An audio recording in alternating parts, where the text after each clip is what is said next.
bienvenida a todas y a todos a este conversatorio que estamos llevando a cabo en estas bellas instalaciones de Otro Tiempo México con las y los compañeros de Universidad IBES, que yo les pediría que nos presentáramos a efecto de que nos pudieran conocer y luego iniciar un diálogo sobre la importancia de la educación en materia de derechos humanos. Entonces, empezamos. Les invito, compañeras, si quieren empezarse a presentar. ¿Qué tal? Buen día. Mi nombre es Maribel Cabrera. Soy directora de Servicios Escolares de la Universidad IBES. ¿Qué tal? Un gusto. Su servidora Nora Ronquillo. Soy directora de Posgrado e Investigación, Universidad IBES. Un saludo y un agradecimiento, doctora. Mi nombre es Carlos Luna, soy rector de Universidad IBES de Jalapa, Veracruz. Mi nombre es Ángeles Corte y soy la directora general del Centro Latinoamericano para la Paz, la Cooperación y el Desarrollo. Soy Rodolfo Vázquez Vargas, soy el vicerrector académico de la Universidad IBES. Sara Gabriela Palacios, secretaria ejecutiva de Disciplina Municipal Córdoba, también agradeciendo a la doctora y al rector su invitación también. Muy bien, pues hemos pensado en algunas líneas de diálogo para este pequeño conversatorio. Esperamos que sean de su interés, sobre todo por la experiencia que tienen las y los compañeros y la experiencia también de CELAPAZ y de Otro Tiempo México.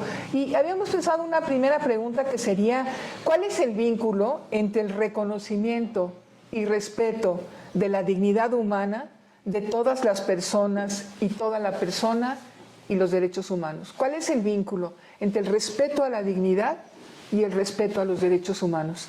No sé si alguien quisiera tomar la palabra. Sí, claro. Bueno, quisiera mencionar en breves palabras que es importante entender que se debe saber y identificar los derechos humanos y sobre todo el respeto a los mismos. Si partimos de eso, entonces realmente toda la ciudadanía estaríamos conscientes de que logramos y merecemos gozar de esos derechos y justamente poder tener el reconocimiento de los mismos. Puede ser que ahí están, pero si no tenemos la capacidad de poderlos detectar, difícilmente habrá un reconocimiento. Creo que ese podría ser el vínculo. Importante. ¿Alguien por aquí que quisiera intervenir? Creo que también es importante que estemos conscientes de, desde que nacemos, creo que este derecho es importante que se reconozca, no solamente que a partir de los 18 años como un ciudadano o una ciudadana empiezo a tener derechos, sino que desde que empiezo a respirar, derechos de los niños y las niñas, todo lo que conlleva el crecimiento y la formación emocional y psicológica también. Claro, los derechos políticos se adquieren cuando se tiene mayoría de edad, pero el resto de los derechos es desde el momento en que hay una persona, ¿no? Pero además, si me permite agregar, doctora, aquí hay una palabra clave que es dignidad, ¿no? La dignidad en la persona. ¿Qué quiere decir ser digno de qué? ¿No? De tener precisamente toda esta parte de si se ha luchado durante tantos años porque la persona tenga dignidad propia, la persona tiene que reconocerse a sí misma con esa dignidad, a través precisamente de estos derechos humanos, de reconocer que yo como persona, desde que soy concebido, tengo la oportunidad de ser digno de mí mismo, con independencia de los caminos que se tomen una vez siendo consciente para poderse desarrollar. Entonces, ese conocimiento del derecho humano, poner, como se dice coloquialmente, el piso parejo para toda la humanidad, no estamos hablando nada más de México, sino para toda la humanidad, y que precisamente eso nos hace diferentes al resto del reino animal, ¿no? El poder ser conscientes de nosotros mismos y poder poner lo que nos conviene en razón de nuestra propia dignidad como ser humano. Claro.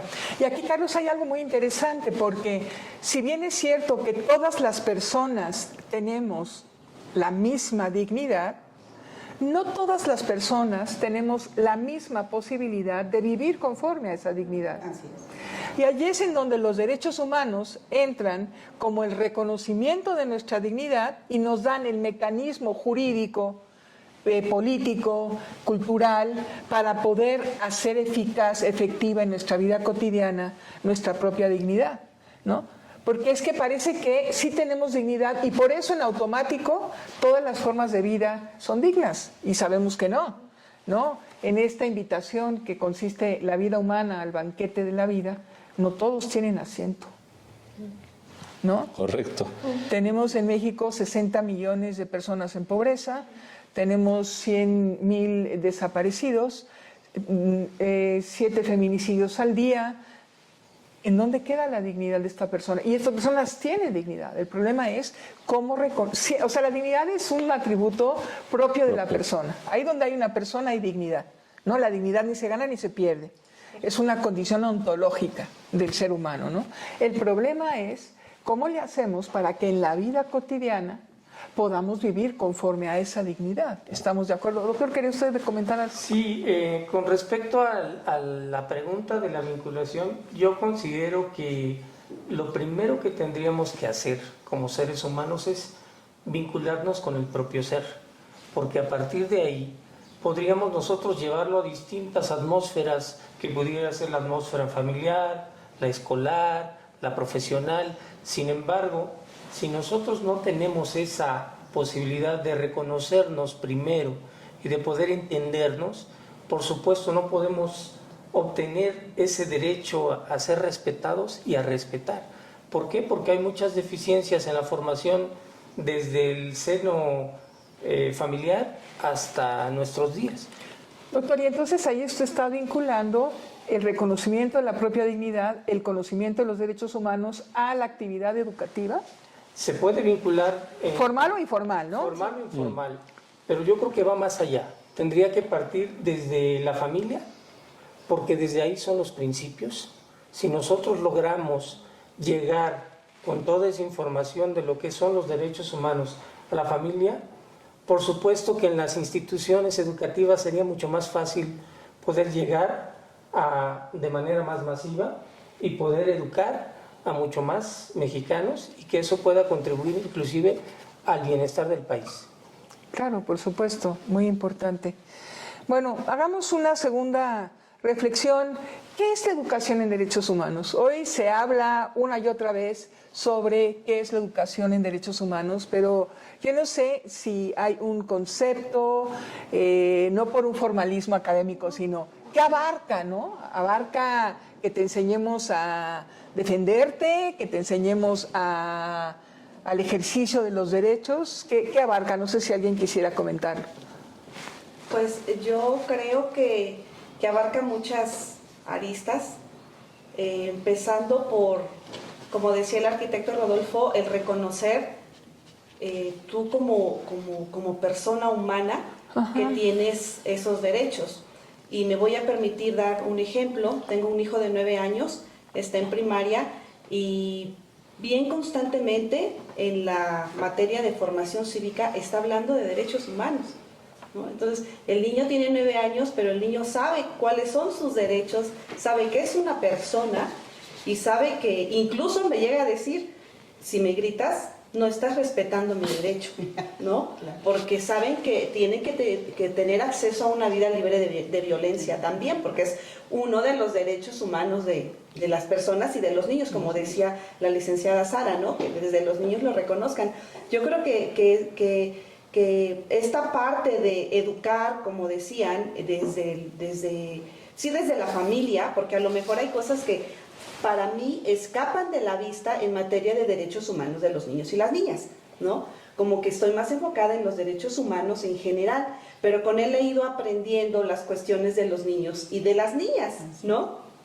Y creo que esta parte de no separar, ¿sí?, las cuestiones legislativas de la educación, eso es bien importante. Porque yo a la edad de mi hijo no sabía qué eran los derechos de los niños y las niñas. ¿Pero a qué te refieres con no separar la parte legislativa con la educación? Que sepan en dónde está el fundamento legal de su derecho y que está en la ley y que dice que se tiene que hacer efectivo, ¿sí? El niño sabe artículos de la ley en donde dicen que tienen que respetar a los niños y las niñas, ¿no? La maestra también ha estado como que muy enfocada en que los niños se reconozcan como individuos, como personas y que sepan cuáles son sus derechos. Es bien constante. Creo que cada semana cuando toque esa materia, creo que es lo único que, digo, ven más cosas, ¿no? Pero como que hay un momento en el día en que la maestra toca ese tema, ¿no? Y llega a clase de formación cívica y ética y el niño trae nueva información sobre los derechos humanos. Y creo que eso es bien importante, ¿no? El que ellos sepan, bueno, que las personas sepan desde niños qué es lo que pasa con ellos y con su alrededor y que pueden levantar la voz, ¿sí? Y así yo creo que educaremos, o bueno, llegaremos a grandes tratando de respetar a todos los demás. Claro, muy bien. ¿Alguien quisiera, doctor? Aquí se habla también de la educación del propio profesor, Así es. ¿no? Del currículo oculto y formal. Efectivamente, desde la legislación ya sabemos que transversalmente tenemos que tocar los derechos humanos. Sabemos efectivamente eso. Antes nos encontrábamos en un impasse, ¿no? En donde el padre de familia no sabía que existían los derechos humanos y se los tiene que enseñar al hijo, ¿no? Y dentro de la escuela decían, en casa se tiene que enseñar. El día de hoy tenemos la fortuna de tener ya una legislación. De lo que no tenemos una fortuna, doctora, es de que nuestros profesores estén educados y estén formados y tengan el conocimiento, pero además tengan la didáctica, tengan la metodología, y además tengan la práctica de los derechos humanos. Es decir, en cualquier ciencia, en cualquier tipo de conocimiento, quedarte en la teoría es muy cómodo al final del día, ¿no? Es muy cómodo, pero pasarlo precisamente al ámbito del reconocimiento propio, de que existen y dónde están, y después de cómo puedo ejercerlos, porque no se trata nada más de vivirlos y de pretender que la circunstancia me lleve a esta cuestión pareja de que todos estamos en la misma proporción de poderlos vivir, sino de empezar a exigir como sociedad que efectivamente esos derechos humanos se impregnen dentro de la sociedad, y la sociedad misma, y ahí es un trabajo de la sociedad civil organizada, tenemos la responsabilidad de poderles enseñar, de poder trascender, de poder permear dentro de la sociedad lo que los derechos humanos significan y cómo vivirlos, cómo ser plenos con ellos, ¿no?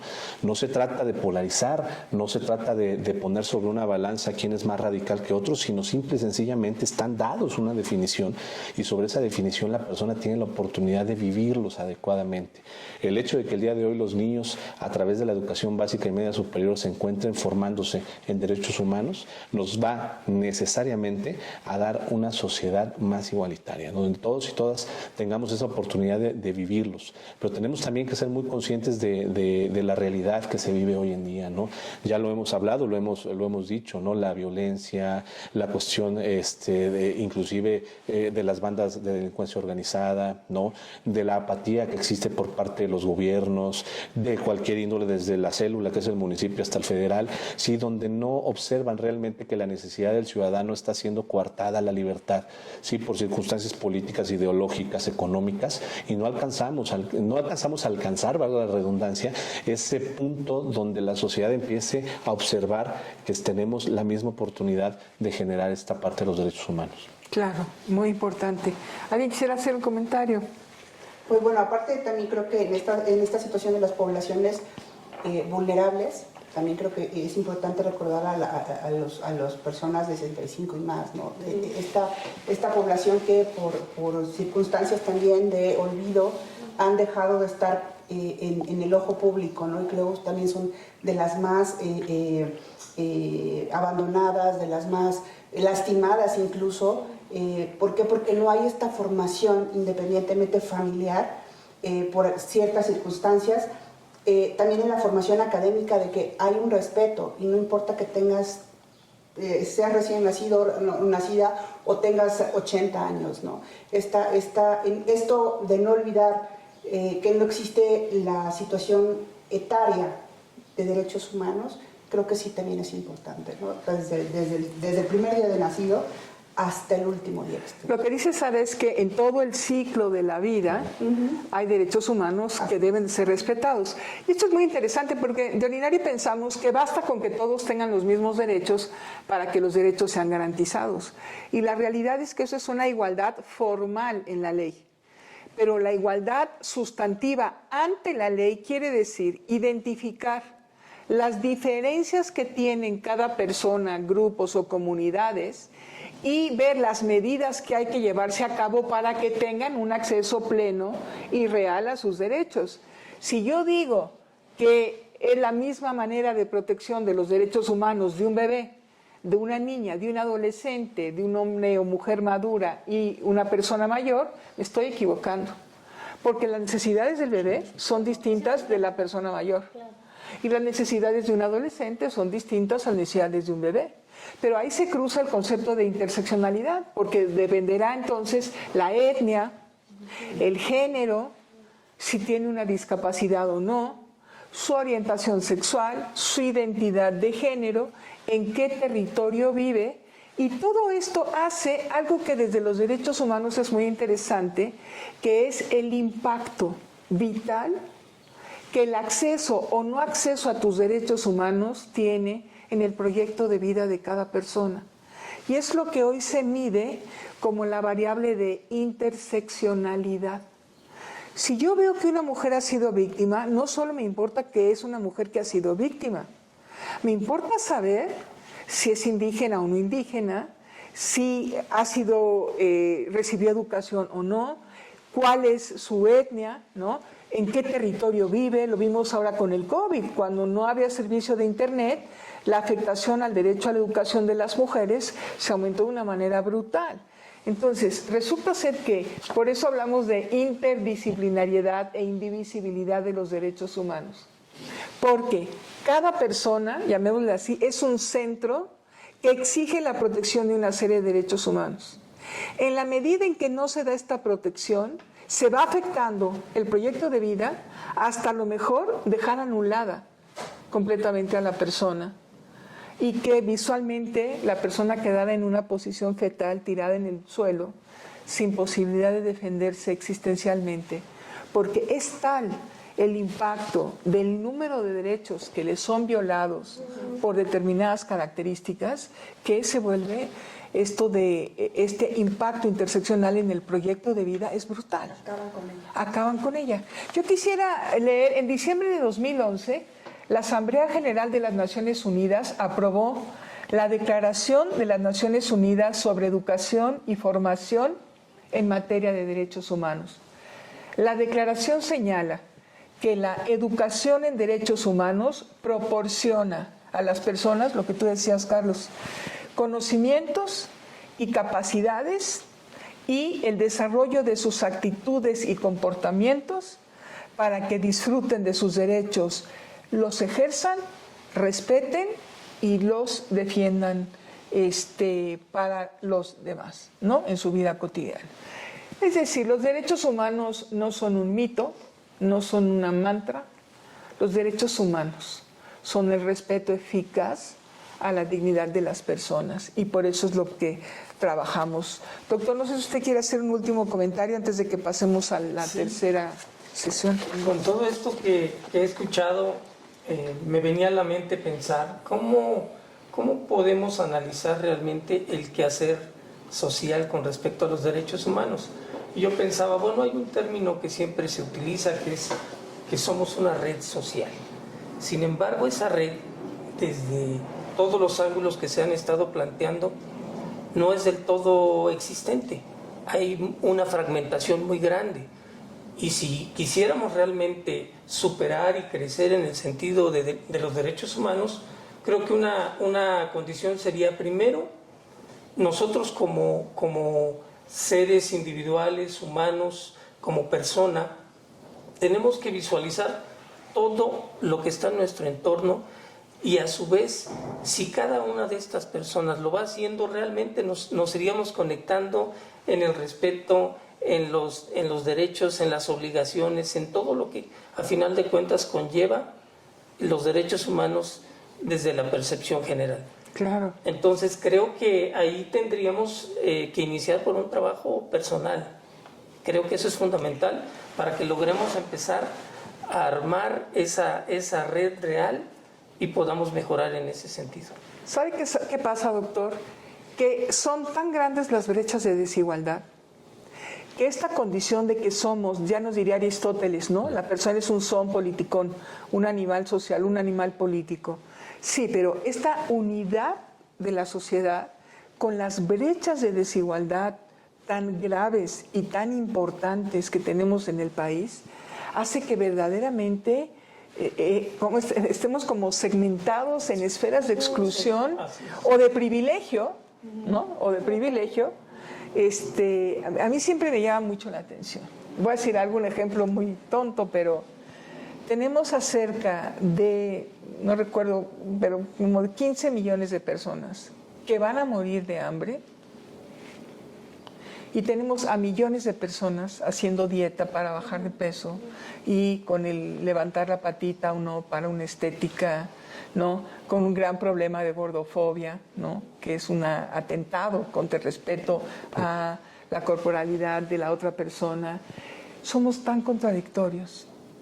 Es una sociedad tan ridículamente contradictoria en los privilegios y las exclusiones, que verdaderamente me parece que exactamente lo que usted dice, doctor, o sea, tenemos que mirar a nuestro entorno y mirar desde ahí los derechos humanos, ¿no?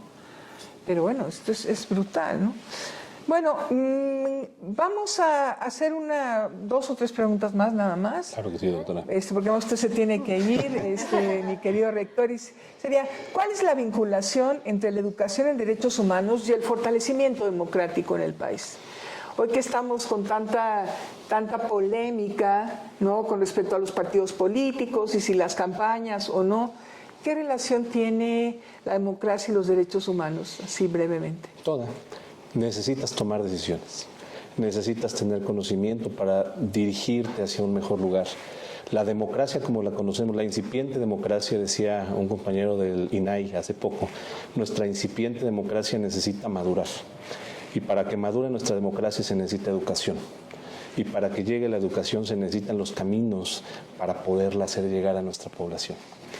Y esa educación conlleva lo que ya estábamos comentando hace un momento, los derechos humanos, que es el principio de la educación. Necesito hacerle saber a mi población, a mi pueblo, qué es un derecho humano y cómo ejercerlo, para que pueda tener la libertad de decidir hacia dónde quiere caminar. Y que esa decisión te vaya llevando a mirar a la sociedad, a mirar nuestro alrededor, e ir observando, sí, soy un individuo, soy importante, soy digno de ser humano, pero también los que me rodean tienen la misma proporción en los derechos. En el reconocimiento del propio ser, diría también el doctor, nos vamos a encontrar el reconocimiento hacia los demás, el respeto hacia los demás.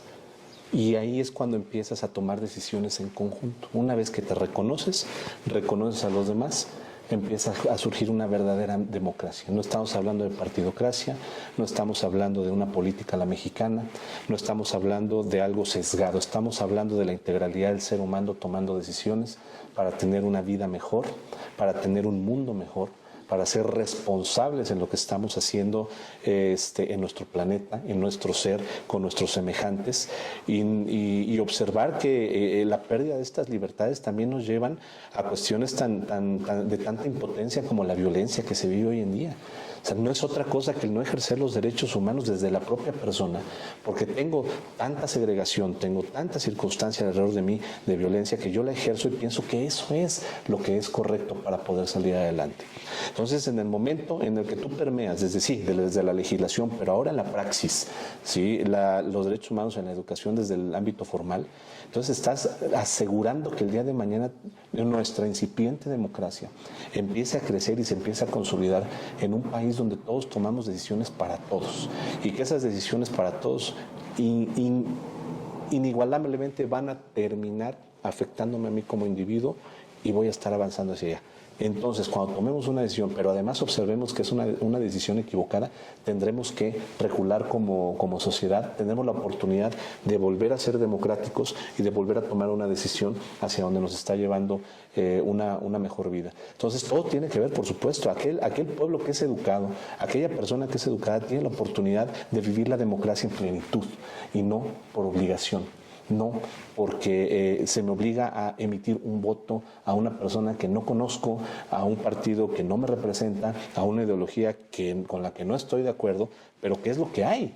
Entonces, en este sentido, la democracia pues es una falacia, ¿no? La democracia del día de hoy es una falacia porque simple y sencillamente no tenemos la oportunidad. ¿Qué tan complicado es para un ciudadano como los que estamos aquí sentados tener un ámbito de responsabilidad?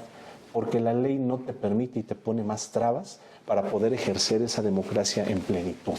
Te pone trabas, necesitas no sé cuántas cosas y requisitos. ¿Se está refiriendo, por ejemplo, a generar un partido político? No, que una persona tenga las ganas de poder incidir en su sociedad, ¿no? Y esa persona por sí misma puede decir, yo levanto la mano y yo lo que pienso es esto. y la gente, nosotros podamos decir, yo voy con él, pero no lo dejan llegar a las mismas estructuras. Es decir, la democracia y la libertad están en este momento, si no divorciadas, sí bastante alejadas. Corren como en líneas paralelas en las que no se permite esta parte. Entonces, una sociedad educada podrá acercarse más a esas líneas y podrán sobreponerlas para poder avanzar. Claro. Carlos, y abusando de ti que tienes la palabra y que eres conocedor del tema de paz, yo agregaría un componente más a esta pregunta. ¿Cuál es el vínculo entre derechos humanos, democracia y construcción de paz? Qué pregunta tan interesante. Al final, la paz es consecuencia también del ejercer los propios derechos, ¿no? Aquella persona que se encuentra en discriminación porque no tiene que comer, porque le faltó educación, porque vive violencia intrafamiliar, porque no tiene el cuidado de las autoridades, porque no le proporciono los medios para poderse desarrollar en plenitud, es una persona que no va a estar en paz. La construcción de la paz viene también desde el interior. Cómo me siento, cómo me formo, hacia dónde estoy y hacia dónde quiero, dónde está mi proyecto de vida, lo decías hace un momento, ¿no? Entonces, aquella persona que no tiene esas oportunidades de la toma de decisiones, empieza a encontrar o empieza a formar conceptos que no le permiten estar tranquilo el propio, ¿no? Entonces, desde esa concepción, la paz tiene que ver con la construcción del propio ser y hacia afuera con la sociedad. Si la paz, en el entendido de que no nada más la ausencia de la guerra, sí es tener lo necesario para poderme desarrollar como persona. Estoy ejerciendo una violencia sumamente compleja y sumamente punitiva ante el niño que no tiene que comer. Estoy ejerciendo una violencia profunda en el ser con aquella mujer que estoy violentando por el simple hecho de serlo. Estoy ejerciendo una violencia al sentirme superior y no mirar a los demás como mis iguales. Es decir, la construcción de esa paz tiene que ver con la construcción de la sociedad desde la educación, desde la niñez, y repasar toda esa sociedad, dar la vuelta completa de los 180 grados hasta nuestros viejos, como lo decía también Sara, ¿no? Entonces, si no tenemos nosotros la capacidad como gobierno y como sociedad de ponerle a nuestro propio pueblo la oportunidad de educarse en todo ello, difícilmente vamos a encontrar esa cultura de la paz. La cultura de la paz va irrenunciablemente de la mano con la cultura de los derechos humanos. La una se complementa con la otra, no puede existir una sin la otra. Claro, por eso hablamos de la construcción de paz activa y justa, ¿no? No solo construcción de paz, como tú bien decías, no como la ausencia de conflicto, claro, sino más bien en términos agustinianos como ordinatis concordia, ¿no? Un orden en la paz y en el desarrollo. Bueno, nos queda tiempo para hacer una última pregunta y yo apelaría a que todas y todos los que estamos aquí participáramos. El día de hoy hemos firmado un convenio de colaboración entre Universidad IBES, Otro Tiempo México, el Centro Latinoamericano para la Paz, la Cooperación y el Desarrollo y Incidencia Estratégica. Y la pregunta sería, ¿qué sentido tiene? ¿Qué es el potencial de este convenio de colaboración? ¿Qué es lo que esperamos de este convenio de colaboración en términos precisamente de defensa de derechos humanos, construcción de democracia y sostenimiento de la paz? No sé si quiere empezar, ¿por qué no empezamos desde allá? De allá para acá. Ok, bueno, yo creo que es una gran oportunidad, que esto es muy importante para nosotros como Universidad IBES, por lo que ya se había comentado antes, ¿no? Para que exista esa vinculación entre ustedes, que son los expertos, y nuestros estudiantes, para que ellos conozcan de esto y participen también en investigaciones, participen desarrollando sus habilidades desde cualquiera de sus áreas de estudio, para sumar, ¿no? Para sumar en materia de derechos humanos, que ellos primero estén capacitados y sumen a esta gran labor. Me parece muy importante. Además que, retomando un poco lo que decían hace un momento sobre la educación, yo pienso que la educación tiene dos objetivos fundamentales. El primero es el utilitarismo. Utilizo la educación para servirme de ella. Me voy a hacer una especialidad, un posgrado, porque voy a tener un mejor ingreso, ¿no? Voy a vivir de lo que estudié. Y la otra, el otro objetivo es que es transformadora. Una persona educada, mencionaban hace poco mucho ese concepto, una persona educada, pero una persona educada no es la que tiene las credenciales. mucha gente puede ser doctor, maestro. Una persona educada es la que realmente se transformó en eso que estudió. La educación le ha servido para algo y se nota, les decía yo a los estudiantes en algún momento, la educación se tiene que notar. No puedes ser pedagogo y seguir haciendo lo mismo que antes con tus estudiantes. La educación se tiene que notar, ¿sí? A lo mejor no en el vestido, porque ahí son usos y costumbres, ¿no? Sino en el cultivo interior, ¿no? Exacto, se tiene que notar. Una persona educada se debe de notar. Y en aras de esta unión, de este convenio, creo que a nuestros estudiantes se les tiene que notar. Muy bien, muy bonito. Sí, compañera. Sí, con gusto. Nosotros como agentes educativos de la universidad, las asociaciones civiles, ONGs, tenemos la oportunidad de trabajar en conjunto y ser este intermediario entre la sociedad y el gobierno, el Estado, porque a veces creo que sí ha quedado claro y la sociedad lo ha mostrado que justamente no tiene a quién recurrir, ¿no? Se mencionaban estos ejemplos y retomo el decir, se entienden los derechos humanos como mito, como mantra, sí, porque para la clase privilegiada puede ser que lo note como un mantra y para la clase necesitada lo van a creer como un mito. Es que tenemos desafortunadamente esos extremos y lo podemos notar y lo podemos vivir.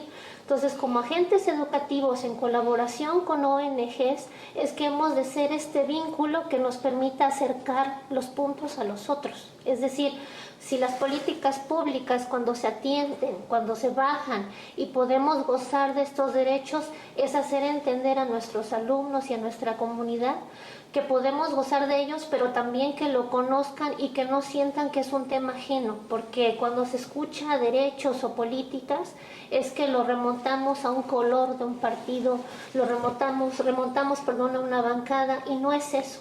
Pero es que creo que también por eso es que hace falta la educación en derechos humanos, porque no nos ha quedado claro y nosotros como agentes educativos hemos de tener esta obligación y este compromiso ciudadano de transmitir, enfocar, sobre todo lo que viene en materia justamente en materia de derecho a la educación, derechos humanos, hacer comprender, analizar, reflexionar que estamos en una sociedad y que como notamos ahorita con esta situación de la contingencia, algo que afectó a uno, afectó a todo el mundo en menos de 3 meses. Claro.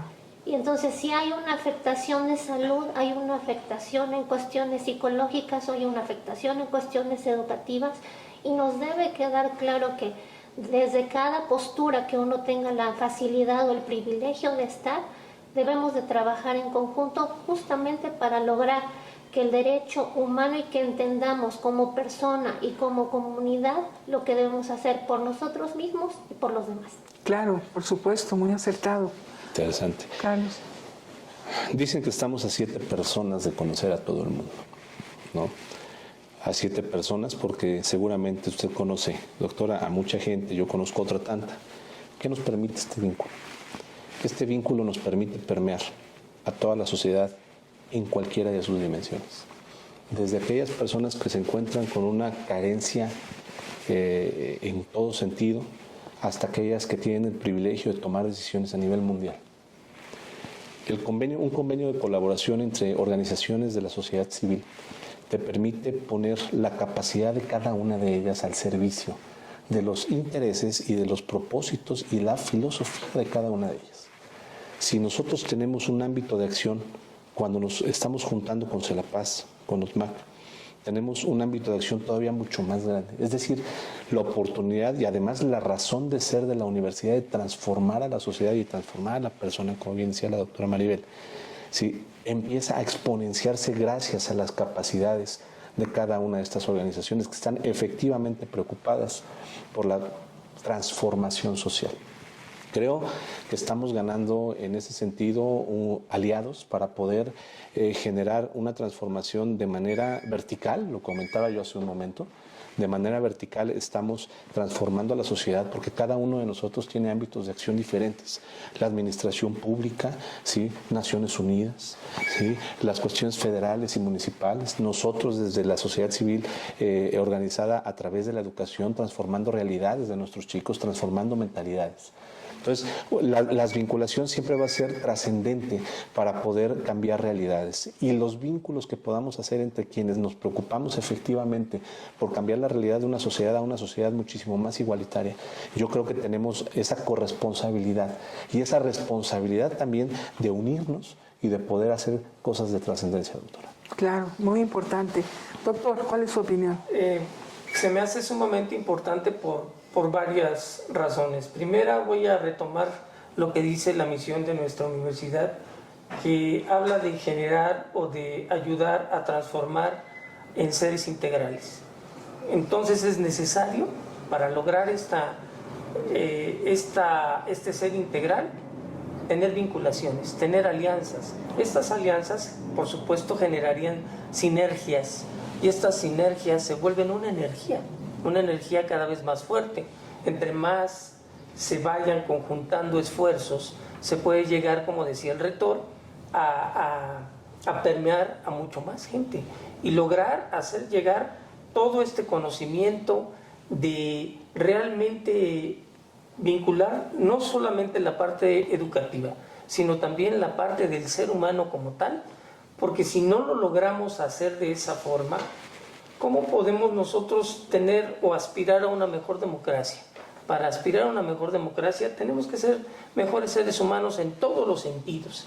Esto que incluye ser muy buen técnico, pero también ser muy buen ser humano, porque a partir de ahí, como decía el rector, la toma de decisiones es otra, realmente lleva una finalidad diferente, que es el diagnosticar, el respetar, el mejorar, el contribuir, y eso es lo mismo que haremos o que hacemos nosotros a partir de estas alianzas, de estas vinculaciones, porque nos va a permitir trabajar desde distintos aspectos que tienen que ver directamente el aula para la formación de los estudiantes, que tiene que ver con cursos que pueden ayudar a permear a la sociedad, o que tiene que ver inclusive con proyectos de investigación que pueden contribuir en otro nivel. Claro, sumamente importante. Gracias, doctor. Sara. Yo creo que aquí, a lo mejor como un poquito como administración pública en este momento, creo que es bien importante esta vinculación de derechos humanos, porque como administración pública, como un gobierno que genera en su momento desde campañas políticas una plataforma política, si estas personas que están saliendo con esta nueva formación de derechos humanos van a generar una plataforma política desde cualquier partido político real con derechos humanos. Cuando llega al tema de una administración pública, el Plan Municipal de Desarrollo con perspectiva de derechos humanos. Claro. Cuando estemos trabajando cada una de las áreas con esta perspectiva de derechos humanos, cada uno de los directores que ya estudió, que ya estuvo, que ya se dio una formación dentro de los derechos humanos, desde educación, desde cómo cuido a los perritos, desde comercio incluso, porque son de los problemas que luego se tienen muy, muy fuertes marcados en la administración pública. Todo eso va a ir a favor de los derechos humanos. Entonces, no solamente la parte de la sociedad civil, que creo que es la más fuerte, incluso un poquito retomando lo que decían hace rato de estas vinculaciones, cómo la sociedad tiene forzosamente que tener en México una representación ante el Congreso y no poder presentar una iniciativa ciudadana que me aprueben por unanimidad, ¿no? Entonces, todo eso tiene que ver con esta nueva perspectiva de derechos humanos. Entonces, que los próximos presidentas o presidentes municipales, diputados, senadores, encargados de comercio, inspectores de comercio, los que recojan la basura, tienen que tener esta perspectiva de derechos humanos. ¿Por qué? Porque no voy a pasar por una calle, bueno, esta calle está fea, todo el tiempo está sucia, pues la sigo dejando sucia, ¿no? Lo que dice Sara es que toda realidad humana tiene un componente de dignidad y por lo tanto derechos humanos que debe ser atendido. Totalmente, desde todos los ámbitos, ¿no? Y eso es lo que hoy viene en esta formación académica, y que obviamente esta formación académica va a llevar a una formación también de familia, porque estos estudiantes van a crecer con esta perspectiva profesional, pero van a conjuntar su familia con la nueva perspectiva de derechos humanos. Claro, muy bien. Bueno, yo pienso, y me quedé al final pues porque hay que cerrar un poco, pero que este convenio de colaboración tiene dos elementos sumamente importantes. En primer lugar, que somos las 4 organizaciones comprometidas por una opción preferencial por la superación de la desigualdad. No es que seamos ninguna institución que se dedique a hacer dinero, a hacer shows, sino que todas las 4 instituciones tenemos un compromiso preferencial con las y los más necesitados. Esto significa que tenemos un corazón que compartimos y que late en el mismo sentido. Esto no siempre es fácil lograr en los convenios de colaboración. Y yo le pondría un calificativo que es aquella frase memorable: hasta que la dignidad se haga costumbre. Me parece que el compromiso de las 4 instituciones es precisamente esa: luchar con seriedad, con honestidad, hasta que la dignidad se haga costumbre, verdaderamente, realmente. Y por último, recordar que los derechos humanos son un bien común de la humanidad. Reitero, y empezamos esta sesión, que no era ni un mito ni un mantra, ¿no? Yo no sé si fui demasiado aventurada al decir eso, suelo ser, ¿no? Muy aventurada, pero no son solamente unas palabras para estar en un texto, sino que si no son la clave para la lectura de la realidad, no hay manera de revertir la injusticia de esa realidad. Y más vale que nos lo tomemos en serio, ¿no? Porque no hay de otra. No es si campañas de popularidad, campañas de si renovación o no, revocación o no, ahora en la selección. No, no es eso. El camino es muy claro. ¿Cuál es mi opción? La defensa de los derechos humanos. ¿Respeta o no los derechos humanos? El camino es claro. El punto es cómo lo compartimos, no solamente entre las 4 instituciones, sino también con todas las personas que, como dices, Carlos, estas 7 personas, ¿no?, que vinculan todo el mundo con nosotros. Bueno, pues les damos muchísimas gracias por habernos acompañado en este conservatorio. Yo quiero agradecer a todas y a cada una de las compañeras y compañeros que nos acompañaron, y esperamos también poder tener un próximo video sobre la discusión de un tema relevante que abordemos las 4 instituciones, para que ustedes nos puedan acompañar con muchísimo gusto en estos conversatorios en materia de derechos humanos. Muchas gracias, compañeros. No, muchas gracias a usted, doctora. Muchas gracias.